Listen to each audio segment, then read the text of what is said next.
We have just a large variety of employment opportunities here, both for certified staff, teachers, administrators, counselors, also our support staff, which is really a huge support or a huge part of our day-to-day operations, including custodial staff, food service, maintenance and paraprofessionals, and it's just all of those individuals that work together as a team to educate our students and prepare kids for success after they graduate.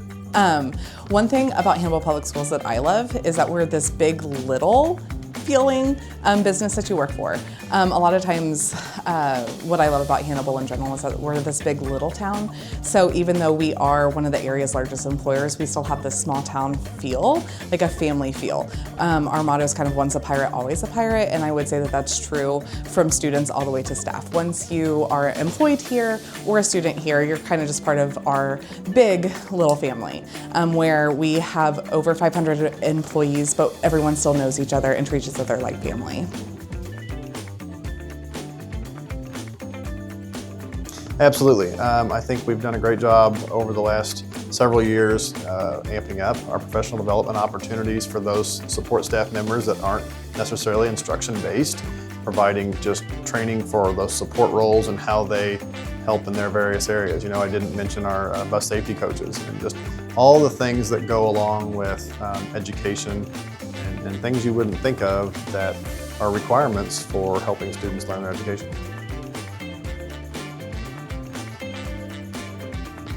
We have 8 buildings from pre-K through 12th grade. So we have an early childhood center, 4 elementaries, middle school, high school, and then a career technical center as well. And then we also have a campus for our transportation department. I would also say, as far as people looking for jobs, we offer great opportunities when we're talking about skills for college students if they want to be a substitute teacher.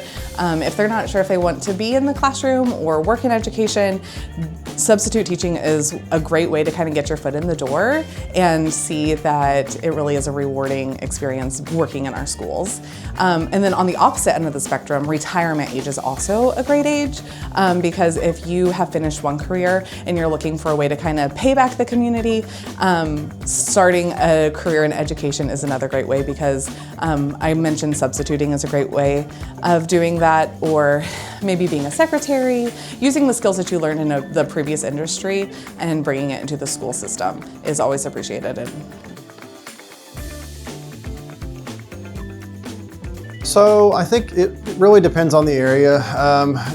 Historically, the school district didn't have to operate on the same state minimum wage requirements, but the law changed, so we now start at minimum wage, and we're very much in comparison with other entry-level positions around. And one of the other things I think that we haven't really mentioned is we do have a variety of different positions as far as time commitment. So we have several full-time positions, 8 hours, 40 hours a week. We have paraprofessional jobs, which are 7.5 hours a day. We have some food service jobs, which can be anywhere from 3 to 5 hours a day, and custodial, part-time or full-time. So we're not just a full-time operation. We have that, Andrea mentioned, things for retirees who might just want to come back and work a few hours a day. And then, with more years of experience, or depending on the complexity of the job, we get very competitive, especially if you look at some of our transportation positions with our bus driver pay and our mechanics. I think we're right in line with other areas in the community. And the nice thing is we do allow people to bring in those years of experience, whether they're in a certified teaching position or a support staff. So if somebody's worked in, we'll use a custodial experience. If they've had career experience somewhere else, they can come in on not just the entry-level pay, but they bring those years of experience, and that allows them to go into the pay scale wherever they might appropriately be placed based on those years of experience. Yeah, so anybody who is considered full-time, more than 30 hours a week, would be offered medical benefits, dental and vision also. That's paid by the Board of Education. And then there's also opportunities for those individuals that are in 12-month position to have paid holidays and vacation days. And as Andrea mentioned, retirement systems. So both the certified and non-certified retirement systems are great systems that people can become vested after 5 years of service.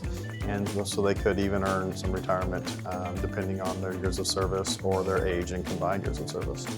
So we do have immediate openings available that you can look at on our website at www.hannibal60.com. But also, this is the time of year where we're getting teacher retirement notices and other resignations, where we're really planning for the 26-27 school year, and we'd love to have you apply to start in August of 2026. If you love kids, we have a spot for you.